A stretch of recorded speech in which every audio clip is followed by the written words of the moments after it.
Qaysi mavzudagi maqolani tahrir qilyapsiz? Hozir men tahrir qilayotgan maqolam pulli miqdori nazariyasi. Bu yerda bir ikkita kamchiliklarni to'g'rilashga chiqaman. Qozog'iston avtomobil raqamlari maqolasini tahrirlamoqchiman. Asosan futbolga qiziqqanim uchun sportga, futbolga oid maqolalar tahrirlab chiqyapman, imloviy xatolarni. Men islom adabiyoti nomli maqolani tahrir qilishga o'tirdim. Davlatlarga oid maqolalarni tahrirlab chiqyapman.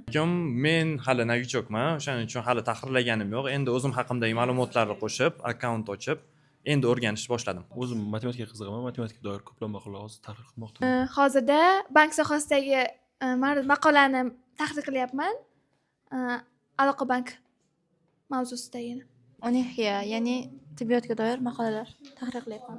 Asosan adabiyotga qiziqqanim uchun hozir adabiyotga oid maqolalar va falsafiy maqolalarni xatolarini ko'rib tahlil qilib chiqyapmiz. Men Wikipediyadagi soliq maqolasini tahrirlayapman. Hozirda Sayfi Qudash degan inson, ya'ni shaxsni tahlil qilyapman.